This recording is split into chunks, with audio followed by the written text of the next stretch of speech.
देखिए हर खबर यहीं पर, सब्सक्राइब कीजिए TV9 भारतवर्ष।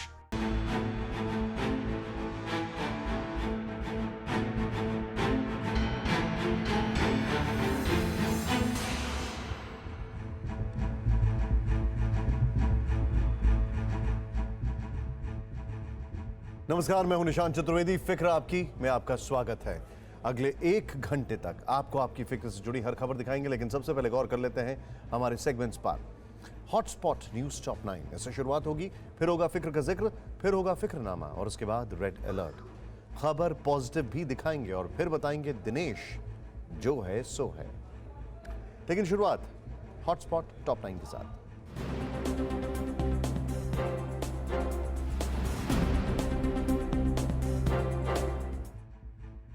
अब आपको आपके शहर के हॉटस्पॉट इलाकों का अपडेट देंगे हॉटस्पॉट हेडलाइंस के साथ।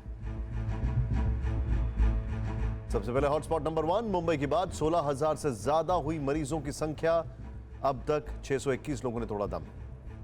हॉटस्पॉट नंबर 2, अहमदाबाद में 6,600 के पार मरीजों की तादाद, अब तक 446 लोगों की गई जान। हॉटस्पॉट नंबर 3, दिल्ली में संक्रमितों की संख्या 8,000 के पार, अब तक 115 लोगों की गई जान। हॉटस्पॉट नंबर 4, चेन्नई में 5,200 के पार मरीजों का आंकड़ा, अब तक 43 लोगों ने तोड़ा दम। हॉटस्पॉट नंबर 5, जयपुर में 1300 से ज्यादा लोग संक्रमित, अब तक 62 लोगों की हो चुकी है मौत। हॉटस्पॉट नंबर 6, इंदौर में 2200 के पार पीड़ितों की संख्या, अब तक 96 लोगों की गई जान। हॉटस्पॉट नंबर 7, आगरा में 791 हुआ मरीजों का आंकड़ा, अब तक 24 लोगों ने तोड़ा दम। हॉटस्पॉट नंबर 8, कोलकाता में 1100 से ज्यादा लोगों ने कोरोना से संक्रमित, अब तक 140 लोगों की हो चुकी है मौत।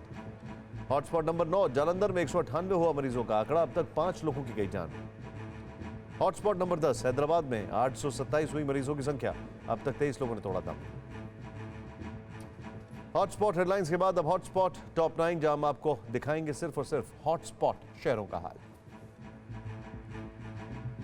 दिल्ली में पिछले 24 घंटे के दौरान कोरोना से संक्रमित लोगों की रिकॉर्ड बढ़ोतरी हुई है।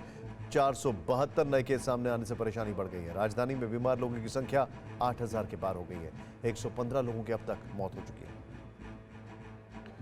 दिल्ली की गाजीपुर सब्जी मंडी के 2 पदाधिकारी पॉजिटिव पाए जाने के बाद पूरे इलाके को सील कर दिया गया है। वहीं एक थाने के SHO के कोरोना संक्रमित होने पर 6 पुलिसकर्मियों को क्वारंटीन किया गया है। रोहिणी जेल में भी एक कैदी कोरोना पॉजिटिव पाया गया है। यूपी के सभी 75 जिलों में कोरोना का वायरस पहुंच चुका है। अब तक करीब 3800 लोग बीमार हो चुके हैं। यूपी में आ रहे मजदूरों ने राज्य की टेंशन बढ़ा दी है। आने वाले सभी मजदूरों की पूल टेस्टिंग की जा रही है। राजस्थान में आज कोरोना के 66 नए केस आए हैं। अब तक राज्य में करीब 4,000 से ज्यादा लोग बीमार हो चुके हैं। 122 ने दम तोड़ दिया है और जयपुर में 43 सब्जी वाले कोरोना संक्रमित पाए गए। सोशल डिस्टेंसिंग का पालन नहीं हो रहा है। मध्य प्रदेश के इंदौर में कोरोना से राहत मिलती नहीं दिख रही है। एक दिन में 96 नए केस सामने आने से प्रशासन की दिक्कतें बढ़ी। MP में अब तक 4304 कोरोना के बीमारों में से 2000 से ज्यादा केस इंदौर से हैं। मुंबई का धारावी लगातार हॉटस्पॉट बना हुआ है। 24 घंटे में 33 नए केस सामने आए हैं और 2 लोगों की मौत हुई है। अब तक यहां 1061 लोग कोरोना से बीमार हो चुके हैं, जबकि करीब 49 लोग जान गंवा चुके हैं। मुंबई में एक दिन में 998 नए केस सामने आए हैं और 25 की मौत हुई है। केरल में अचानक एक दिन में 26 केस आने के बाद प्रशासन सख्ते में है।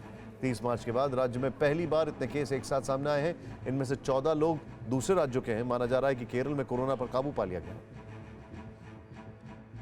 बिहार में संक्रमित प्रवासी मजदूर गंभीर चिंता का विषय है। स्पेशल ट्रेन से पटना पहुंचे मजदूर आज काफी देर तक स्टेशन पर ही फंसे रहे, लेकिन इनके लिए किसी तरह के साधन का इंतजाम नहीं था और न ही इनका टेस्ट करवाने की कोई व्यवस्था दिखाई दी गई। दिल्ली में आज राशन को लेकर हंगामा हुआ। यह घटना प्रेमनगर इलाके की है। रोज की तरह जब लोग स्कूल में बने राशन वितरण केंद्र पर पहुंचे तो उन्हें राशन नहीं मिला। नाराज होकर लोगों ने स्कूल के भीतर पत्थर फेंकने शुरू किए।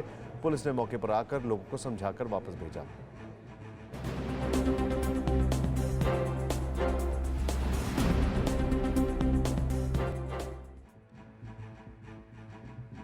चलिए अब सबसे पहले देखते हैं आज आपकी फिक्र की कौन कौन सी खबरें हैं। खूनी है सफर, मंजिल बहुत दूर। हम आपको दिखाएंगे पलायन की वो विभत्स तस्वीर जो आपको सोने नहीं देगी।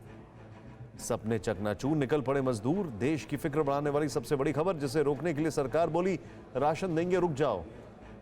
अब की बारी जनता से रायशुमारी। लॉकडाउन 4 पर पहली बार जनता जनार्दन की राय। देखिए क्या बोली दिल्ली। बच्चे घर पर ही अच्छे, बाहर है खतरा। यूनिसेफ की कोरोना पर बेहद चौंकाने वाली और फिक्र बढ़ाती रिपोर्ट। फॉरवर्ड हो रहा है जी का जंजाल, लाइक किया तो ले लेगा जान। खबर देखकर सोचिएगा कहीं आप भी तो फेक फॉरवर्ड नहीं कर रहे हैं। आज की फिक्र की सबसे बड़ी खबर, देश की इकोनॉमी का पहिया जो चला रहा था मजदूर का वो बड़ा वर्ग शहर से जा रहा। जैसे ही रेल चली वो रुका नहीं, और अगर रेल बस ना मिली तो पैदल ही निकल पड़ा। आपको बताएंगे कि ये देश की अर्थव्यवस्था के लिए कितना बड़ा खतरा है और ऐसे मजदूरों को रोकने के लिए सरकार क्या उपाय कर रही है। लेकिन इससे पहले आपको दिखाते हैं देश भर की सड़कों पर कैसे पलायन पसरा हुआ है। ऐसी तस्वीरें जो आपको रुला देंगी, आपको झकझोर कर रख देंगी, आपको आज सोने नहीं देंगे।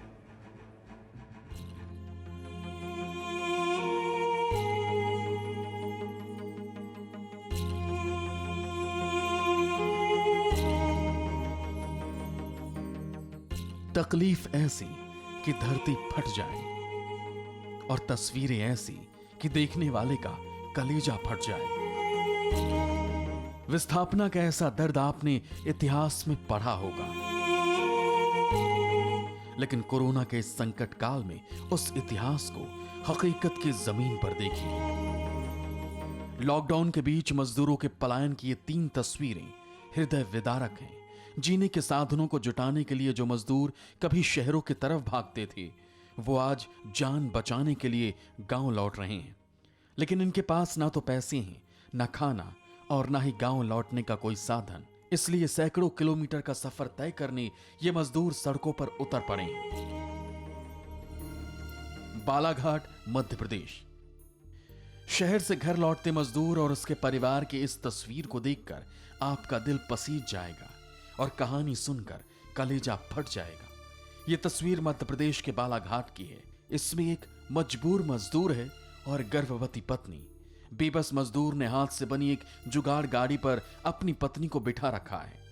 पत्नी गर्भवती है, ज्यादा दूरी तय नहीं कर सकती, इसलिए पति ने 7 फेरों का धर्म निभाया। इस गाड़ी पर ही बिठाकर सैकड़ों किलोमीटर दूर तक खींच लाया है। ये बदनसीब मजदूर है रामू, जो हैदराबाद में नौकरी करके गुजारा किया करता था, लेकिन लॉकडाउन ने उसकी नौकरी छीन ली। पैसे और खाना सब खत्म हो गया, लिहाजा सरकारी सुविधा से जाने की भी हैसियत नहीं बची और इसने मन पक्का किया, सड़क के रास्ते पैदल ही निकल पड़ा। पिछले 17 दिनों में उसने अपने परिवार को गाड़ी पर खींचते हुए 800 किलोमीटर का सफर तय किया है। कहाँ रहते आप? कुंडा मोगा रहते हैं। कहाँ से आना हो रहा है? हैदराबाद से आ रहे हैं। तो कोई शासन ने आपको कोई व्यवस्था नहीं दी क्या? बिल्कुल नहीं, किसी भी तरीके से?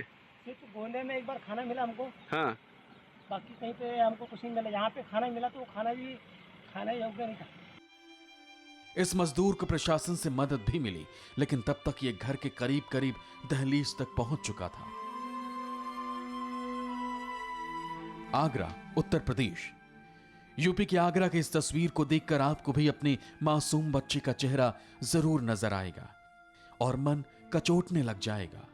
सैकड़ों किलोमीटर का सफर, मजदूरी करने वाले मजबूत कंधे और पैरों ने तो स्वीकार कर लिया, लेकिन इस मासूम के पैर जवाब दे गए। मासूम इतना थक गया कि वो इस ट्रॉली पर बैग पर ही लेट गया, लेकिन मंजिल तो अभी बाकी थी। बेबस मां अपना और बैग का बोझ तो ढो ही रही थी, बच्चे का वजन भी मां ने अपने मजबूत हाथों पर ले लिया। इनकी भी कहानी वही है। ये मजबूर पंजाब में मजदूरी करने पहुंचे थे। लॉकडाउन ने पहले गुजर बसर का साधन छीना, फिर धीरे धीरे जमा पूंजी ने भी जवाब दे दिया। भूख और प्यास से बेहाल ये परिवार पैदल ही अपने गांव की तरफ निकल पड़ा, इस उम्मीद में कि गांव पहुंचकर रूखी सूखी खा लेंगे, लेकिन कम से कम अपने घर में होंगे। क्यों, कहाँ से आ गई हो तुम लोग? बहुत दूर से आ गए। अरे कहाँ से? पंजाब से आए। पंजाब से ऐसे ही पैदल आ गई हो? कहाँ जाना है? जाना महोबा। मगौरा MP? महोबा झांसी। झांसी? हाँ जी। आगे तो प्रशासन बस की व्यवस्था कर रहा है ना, बस से चले जाओ। तुम लोग पैदल काहे जा रहे हो? हाँ कर रहे हैं। इंदौर, मध्य प्रदेश। ये मजबूरी की सबसे दर्दनाक तस्वीर है। जो तस्वीर नजर आई इंदौर के देव गुराड़िया में। यहां बैलगाड़ी है, लेकिन बैल सिर्फ एक। बैल की जोड़ी बन रहा है इंसान। 3 लोग शिफ्ट में बैल बनकर एक बैल का साथ दे रहे हैं। इस तस्वीर की दर्द भरी कहानी यह है कि एक शख्स अपने भाई और भाभी के साथ महू से इंदौर के पत्थर मुंजला के लिए बैलगाड़ी से निकला था, लेकिन बेबसी और लाचारी की वजह से इन्हें एक बैल को रास्ते में बेचना पड़ा। सफर तय करने के लिए इन्हें बैल के बदले 5,000 रुपए मिले, लेकिन एक बैल से सफर तय करना मुमकिन नहीं था। इसलिए बारी बारी से तीनों एक बैल की जगह खुद को जोतकर सफर पूरा करने की कोशिश करने लगे। अब देश के सबसे बड़े प्रदेश उत्तर प्रदेश की तस्वीर। रात का वक्त, पैदल सफर से थक कर चूर मजदूर सड़क के किनारे सोने को मजबूर। मासूम बच्चों को पास सुलाने की कोशिश। कुछ अपने ही वजन के बराबर वजन ढोते मजबूर लोग। यूपी सरकार हो या महाराष्ट्र सरकार हो, मदद सभी लोग कर रहे हैं। हम उनका स्वागत करते हैं, लेकिन वो उनकी मदद ऑफिसों तक महदूद रहती है और वो हम जैसे गरीबों को नहीं मिल पाती है। लेकिन अब दिल्ली से तो रेलगाड़ियां चलने लगी हैं। सर चलने लगी है सर, 2-3 हज़ार के टिकट बुकिंग हो रहा है, उसमें बुकिंग नहीं हो रहा है। लखनऊ की इस तस्वीर को देखकर आप अपने को खुशनसीब समझ सकते हैं, लेकिन ये तस्वीरें आपको सोने नहीं देंगी। ये वो लोग हैं जो आपकी जिंदगी से जुड़े रहे हैं, आपकी सप्लाई चेन की कड़ी रहे हैं, लेकिन आज ये मजबूर हैं, जानलेवा जोखिम उठाकर सफर पर हैं।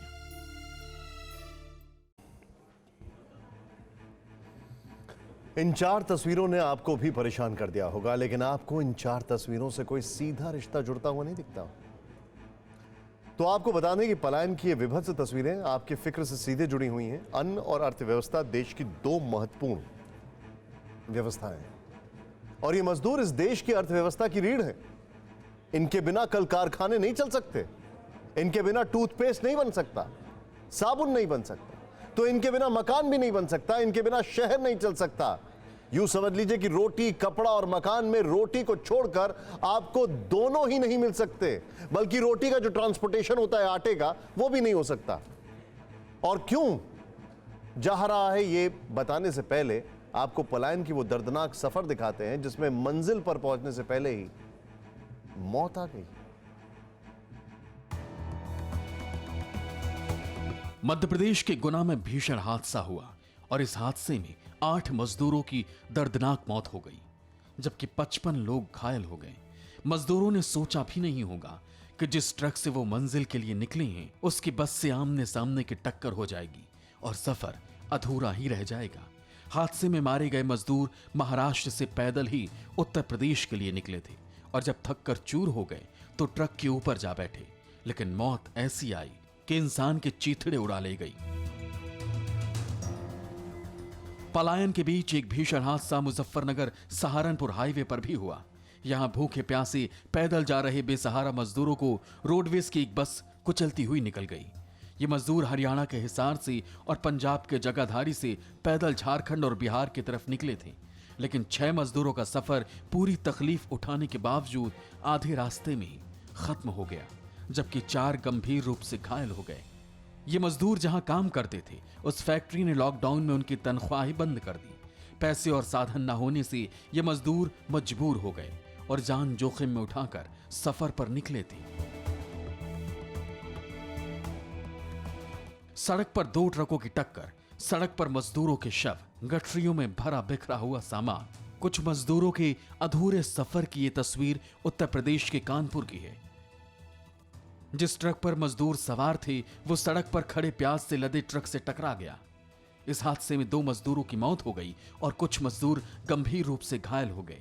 यह हादसा मजदूरों को ले जाने वाले ट्रक ड्राइवर की नींद की वजह से हुआ, लेकिन मजदूरों की मजबूरी थी, घर लौटने की बेसब्री थी, लेकिन मंजिल आने से पहले मौत आ गई।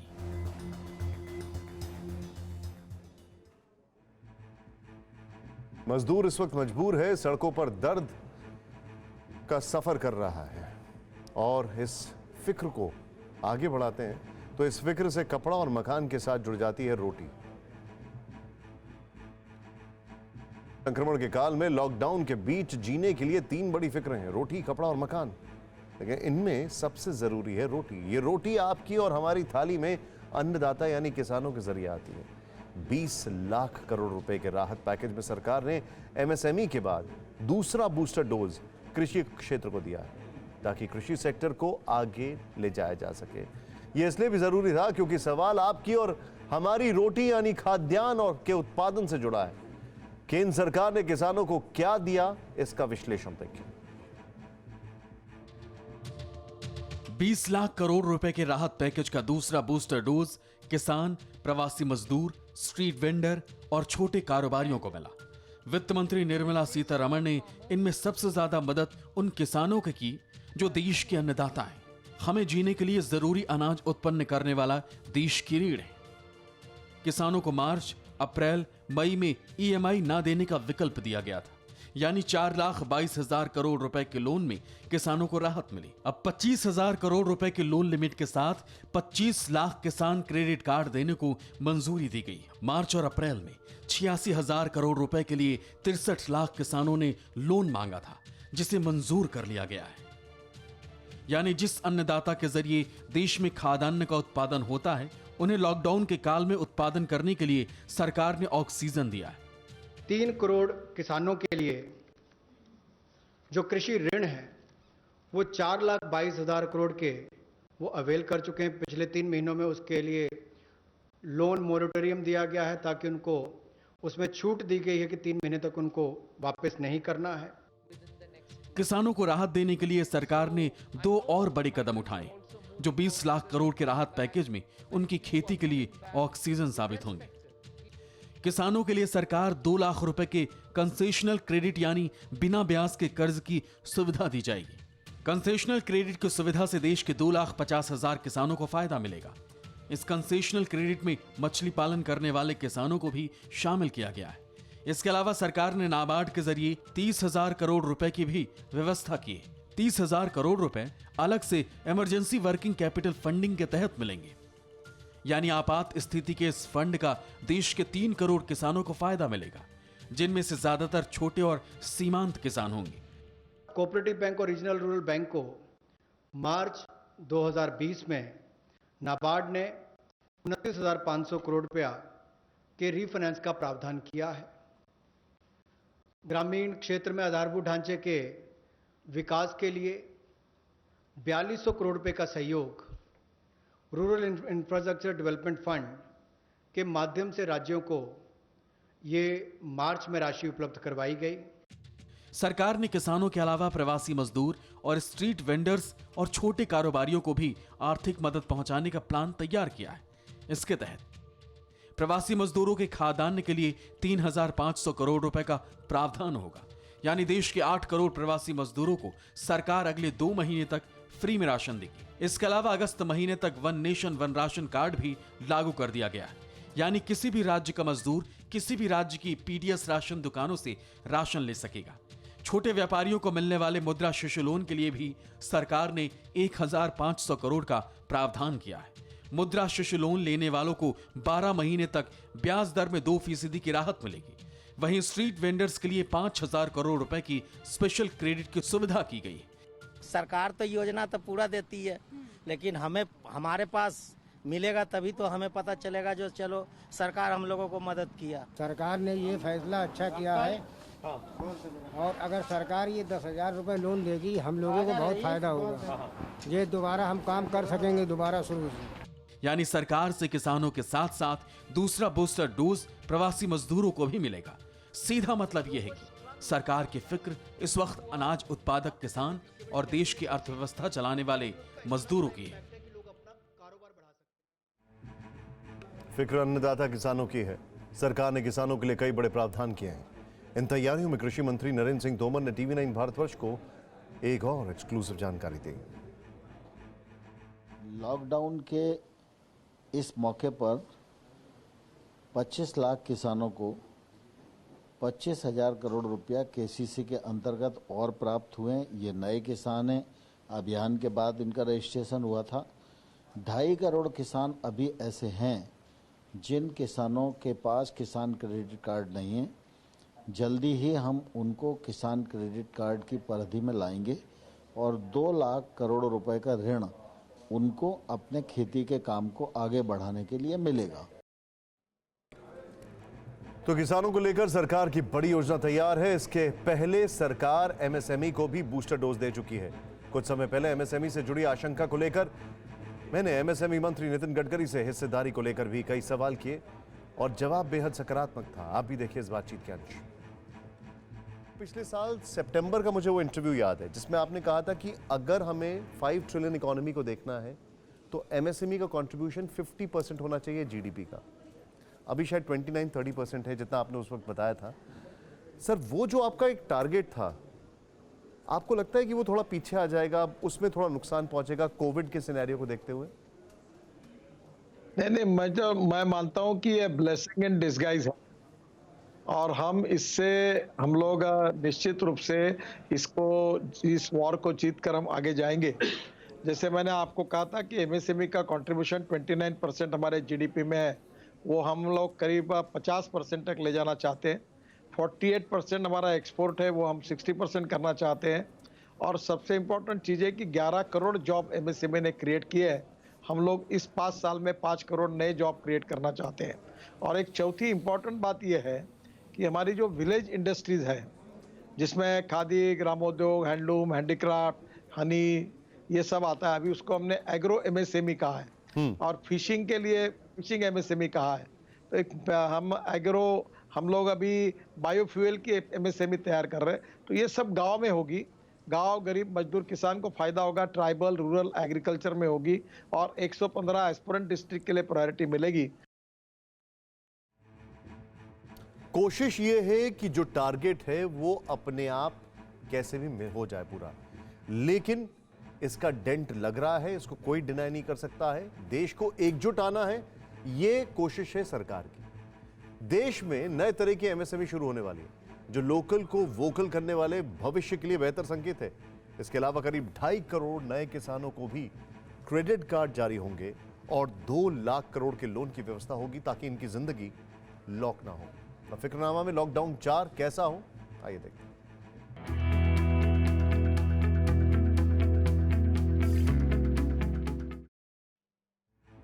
देश में लॉकडाउन का तीसरा क्षण चल रहा है और अब तक आपसे किसी ने नहीं पूछा था कि नियमों को लेकर आपकी मर्जी क्या है, लेकिन अब दिल्ली ने वो भी किया। दिल्ली के लोग क्या चाहते हैं, केंद्र सरकार क्या करने वाली है, इसके साथ ही आज हम आपको दिखाएंगे टीवी 9 का तीसरा प्लान। लेकिन सबसे पहले देखिए जनता जनार्दन का प्लान। मुख्यमंत्री केजरीवाल को दिल्ली का मंत्र क्या है?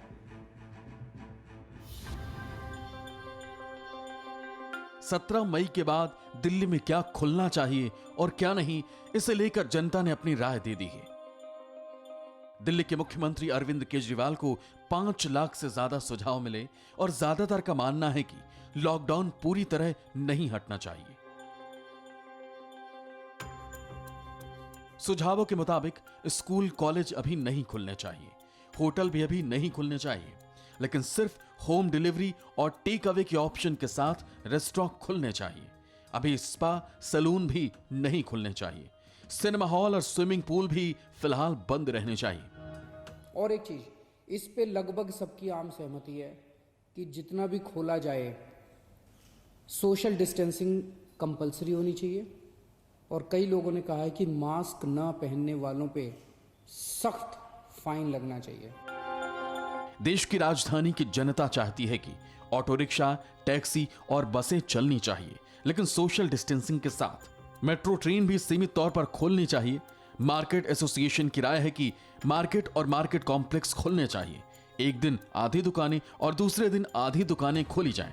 इसी तर्ज पर कई लोगों ने सुझाव दिए कि मॉल्स भी खुल सकते हैं, 1/3 या आधी दुकानें खोलकर। लेकिन सुझाव देने वाले सभी लोगों का मानना है कि कंटेनमेंट जोन के अंदर किसी भी तरह की गतिविधि की इजाजत नहीं होनी चाहिए। लेकिन यह दिल्ली की जनता का सुझाव है, जिसके आधार पर दिल्ली सरकार को प्लान तैयार करना है ताकि जिंदगी चलती रहे और संकट भी दूर रहे।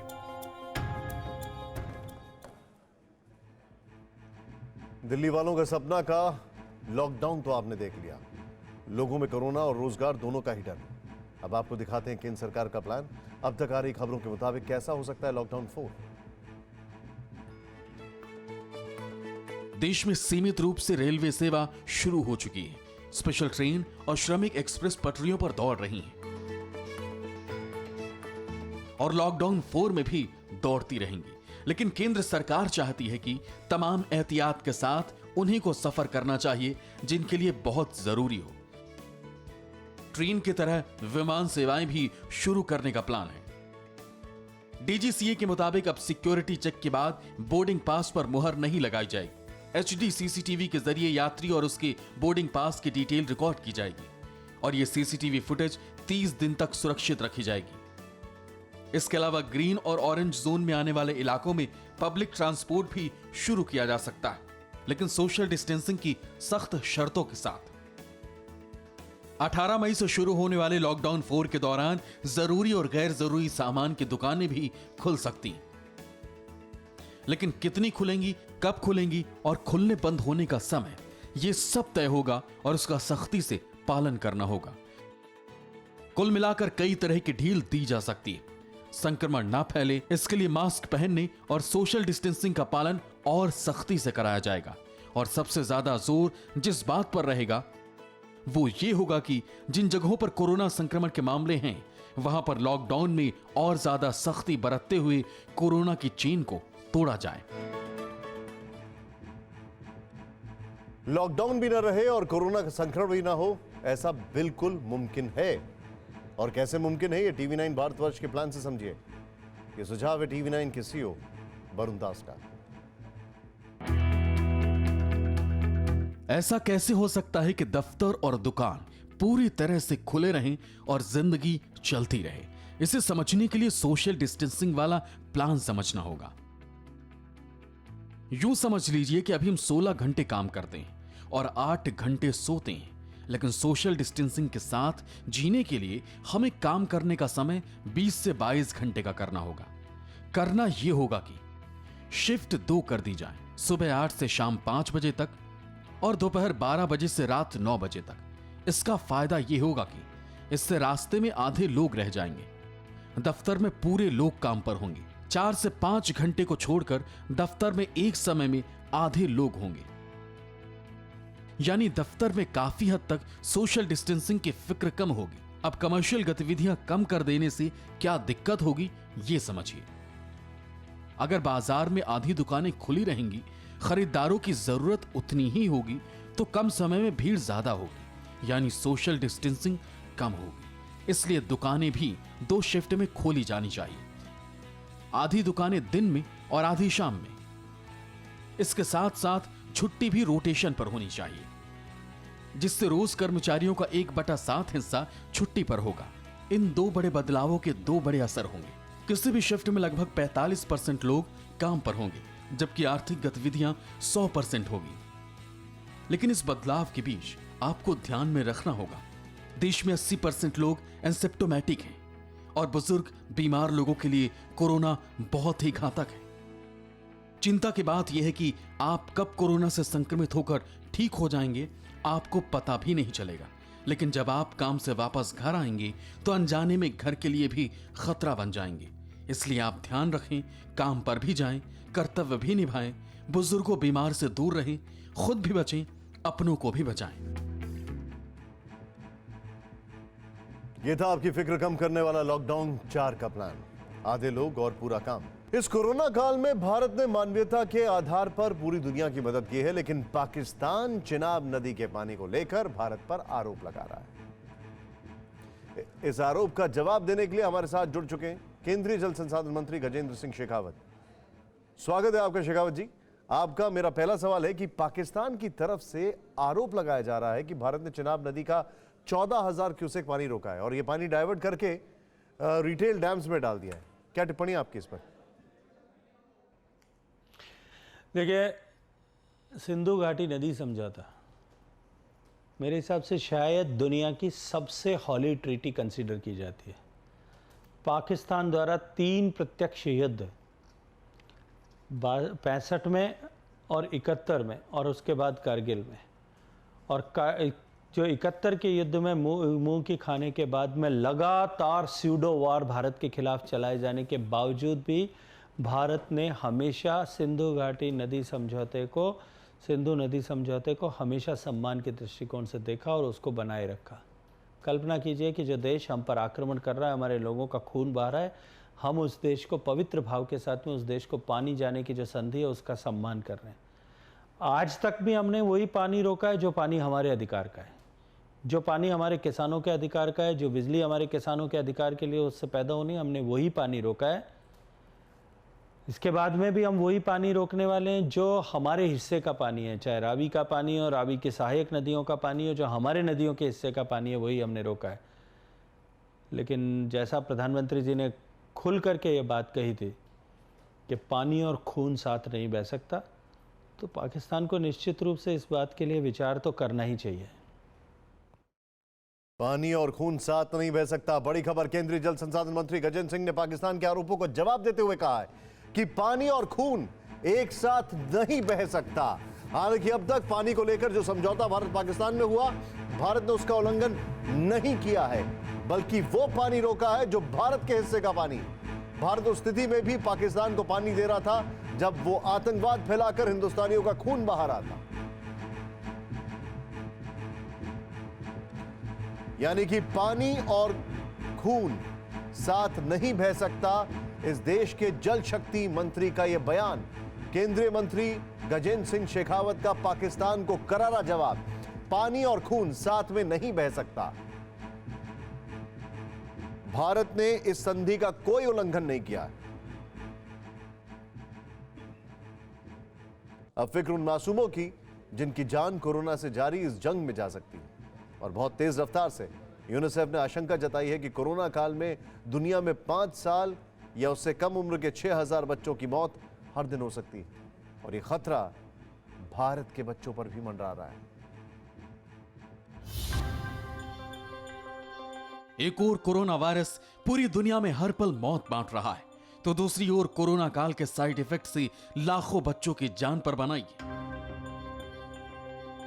यूनिसेफ ने आशंका जताई है कि अगले 6 महीने में दुनिया के 118 निम्न और मध्यम आय वाले देशों में 5 साल तक की उम्र के 12 लाख बच्चों की मौत हो सकती है, और भारत में यह आंकड़ा 3 लाख हो सकता है। अगले 6 महीने तक कोरोना के इनडायरेक्ट इफेक्ट के कारण बच्चों की मौत की संख्या में वृद्धि आ सकती है। मौत का यह आंकड़ा उन मौतों से अलग होगा जो कोविड-19 के कारण हो रही हैं, क्योंकि कोरोना वायरस के संक्रमण ने दुनिया भर के देशों की स्वास्थ्य सेवाओं को हिला दिया है। तेजी से बढ़ते मामलों की वजह से अधिकतर अस्पतालों का फोकस कोविड-19 से संक्रमित मरीजों के इलाज पर है, लेकिन इसकी बदौलत उन बच्चों की जान पर बनाई है जिनकी उम्र 5 साल या उससे कम है। ऐसा इसलिए होगा कि इस समय सभी सरकारें और लोग सारा ध्यान कोरोना वायरस की तरफ किए हुए हैं, और जो रेगुलर प्रोग्राम्स थे माता और शिशु के पोषण के लिए, उन पर असर पड़ा है। लॉकडाउन के कारण और संक्रमण के डर से स्वास्थ्य सुविधा केंद्रों में लोग कम जा रहे हैं, जिसकी वजह से टीकाकरण मुमकिन नहीं हो पा रहा है।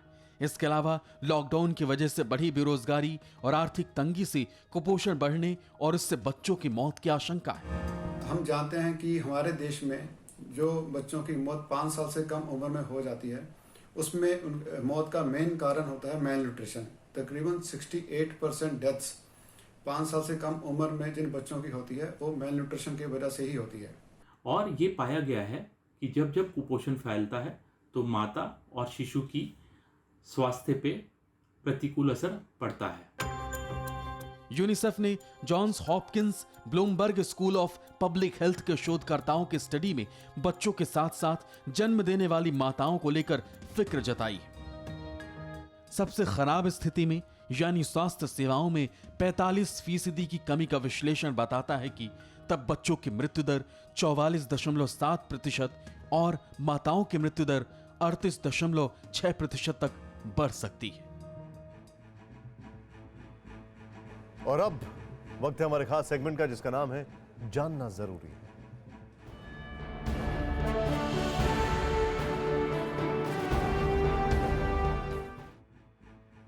दुनिया में जिस तेजी से कोरोना फैल रहा है उस तेजी से सोशल मीडिया पर अफवाहें और फर्जी दावे भी। कुछ खुराफाती दिमाग ऐसे भी होते हैं जो कोई ना कोई अफवाह फैलाते रहते हैं। इसीलिए हम आपको सोशल मीडिया पर कोरोना के नाम पर फैल रहे सबसे लेटेस्ट झूठ और ऐसी अफवाहों से कैसे बचा जाए ये बताने जा रहे हैं। कोरोना काल में लोगों के भय को भ्रम से और बढ़ाने वालों ने इस बार सहारा लिया है देश की शीर्ष रिसर्च संस्था ICMR यानी Indian council of medical research और दिल्ली के बड़े अस्पताल सर गंगाराम हॉस्पिटल के नाम का। कई व्हाट्सएप ग्रुप और फेसबुक अकाउंट्स पर कहीं ICMR तो कहीं दिल्ली के सर गंगाराम हॉस्पिटल के नाम से ऐसी पोस्ट वायरल हो रही हैं जिसमें कई दिशा निर्देश का जिक्र है, जैसे विदेश यात्राएं अगले 2 साल के लिए कैंसिल कर दें, साल भर बाहर का खाना खाने से तौबा कर लें, इस हफ्ते बहुत ज्यादा काफी सतर्क रहें, शाकाहारी भोजन खाना ही बेहतर है, मॉल और सिनेमा हॉल भी 6 महीने तक जाने से बचें, बेल्ट, घड़ी, अंगूठी पहनने से परहेज करें। इसी तरह के कुल 21 पॉइंट्स गंगाराम हॉस्पिटल और ICMR के नाम से वायरल हो रहे हैं, लेकिन हमने जब पड़ताल की तो सच सामने आ गया। सबसे पहले हमने ICMR के अधिकारियों से संपर्क साधा।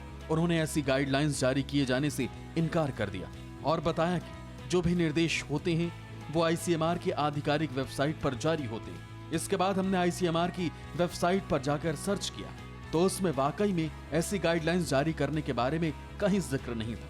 मतलब ये कि ICMR के नाम से वायरल हो रही पोस्ट फर्जी है।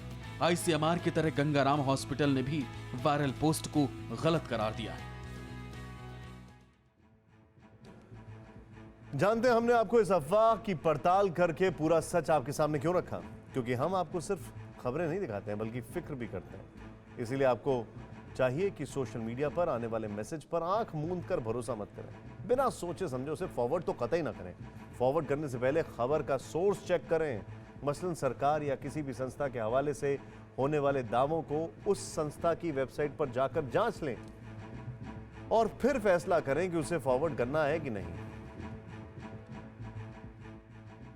आगे बढ़ने से पहले आपको दिखाते हैं खबरें पॉजिटिव, वो खबरें जो कोरोना के माहौल में भी उम्मीद की किरण जैसी हैं।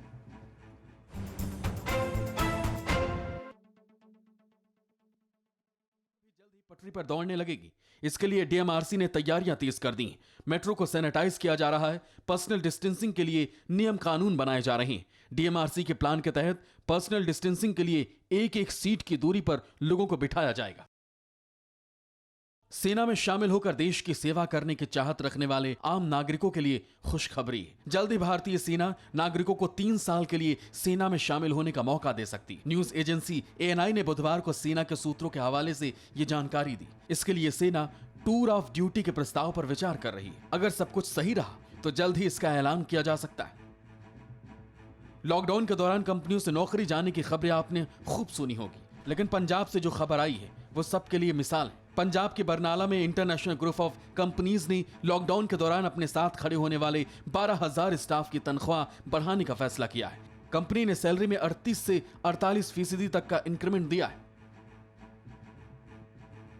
कोरोना वायरस से रिकवर हो रहे 95% मरीजों में एंटीबॉडी विकसित हुई है। यह दावा चीनी शोधकर्ताओं ने किया है। शोधकर्ताओं का कहना है कि इलाज के 1 हफ्ते बाद 40% कोरोना पीड़ितों में और 2 हफ्तों के बाद 95% मरीजों में एंटीबॉडी विकसित हुई। ये उनकी इम्यूनिटी को मजबूत करेगी। भारत में कार्बन उत्सर्जन 40 साल में पहली बार कम हुआ है। हालांकि इस कमी की इकलौती वजह लॉकडाउन नहीं है, जो संक्रमण रोकने के लिए लगाया गया है। CREA के रिसर्चर्स के मुताबिक लॉकडाउन की वजह से बिजली की खपत कम हुई है, जिससे यह बदलाव आया है।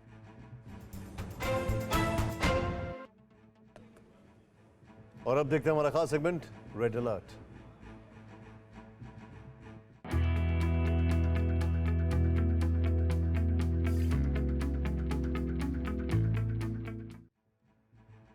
सरकार और रेल प्रशासन लोगों को सुविधाएं देने का दावा कर रही है, लेकिन कटिहार जंक्शन से आई ये तस्वीर सरकार की व्यवस्थाओं के लिए रेड अलर्ट है। बुधवार को श्रमिक स्पेशल ट्रेन नई दिल्ली से प्रवासी मजदूरों को लेकर पूर्णिया जा रही थी। इसी दौरान कटिहार जंक्शन पर ट्रेन थोड़ी देर के लिए रुकी। यहां मजदूरों के लिए खाने के पैकेट और पानी का इंतजाम किया गया था। ट्रेन रुकते ही मजदूरों ने खाने के पैकेट लेने के लिए लूट मचा दी। स्थिति अफरा तफरी जैसी हो गई। हालांकि बाद में किसी तरह रेल प्रशासन ने स्थिति को संभाला।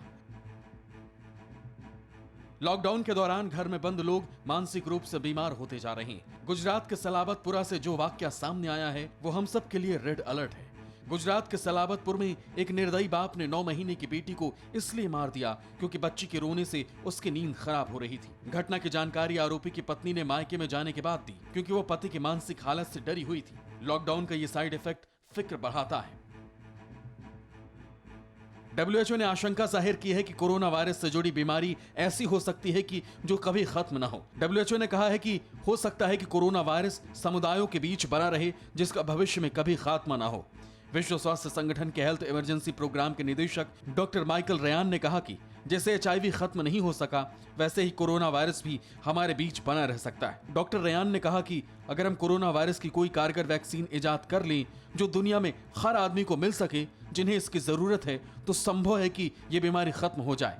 हालांकि ये वैक्सीन कब और कैसे इजाद होगी इसके बारे में उन्होंने कोई जानकारी नहीं दी।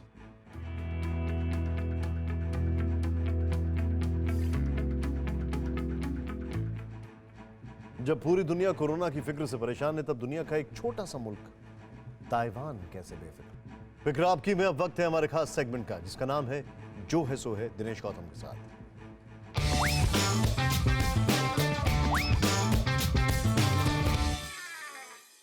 आपदा को अवसर में बदलो, जैसे ही कहा पीएम ने, लोगों ने अपने अपने हिसाब से मतलब निकाले। वो भाई लोग जो आपदग्रस्त लोगों में हमेशा अवसर ढूंढते रहते हैं, परेशान लोगों से रिश्वत लिए बगैर कुछ करते नहीं, उन्होंने भी खुद से मन ही मन कहा, देखा पीएम भी कहते हैं, इसमें गलत क्या है। क्या कीजिए, सबको हर बात हर चीज यहां तक कि प्रभु मुहूर्त को भावना के हिसाब से देखने की आदत रही है। ये भाई लोग तो वो हैं जो आपदा से परेशान आदमी में चलता फिरता एटीएम देखते हैं। अब 20 लाख करोड़ का पैकेज अनाउंस हुआ तो इनकी आंखों में चमक आ गई। पैकेज के समंदर में अपनी नियत की बंसी डालकर अपने हिस्से की सोन मछली मारने की जुगत में इनको अवसर नजर आ रहा है। खासतौर से जिन लोगों ने इसी अवसरवाद के चलते बड़े सपनों के साथ कोई छोटा उद्योग खोला था और पहले ही पैसे हजम करके बैंकों का एनपीए बने बैठे हैं, उन खाओ पियो उद्योग वाले लोगों के लोन की गारंटी सरकार लेने को तैयार बैठी है। बेचारी सरकार सोच रही होगी कि कम से कम इस आपदा में ये सब सद्बुद्धि की पटरी में लौटेंगे, लोगों को रोजगार मुहैया कराएंगे, पर उनका आदर्श तो माल्या है, लिहाजा अवसर भी वैसा ही नजर आ रहा है। मेरी दुआ है बैंकों के एनपीए और टैक्स पेयर के हमारे आपके पैसे का खुदा हाफिज हो, बाकी तो जो है सो है।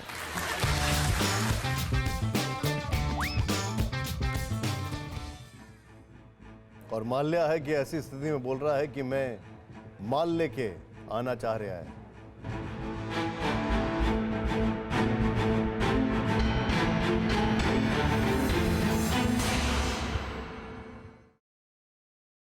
परवाह देश की, सोमवार से शुक्रवार रात 10 बजे TV9 भारतवर्ष पर।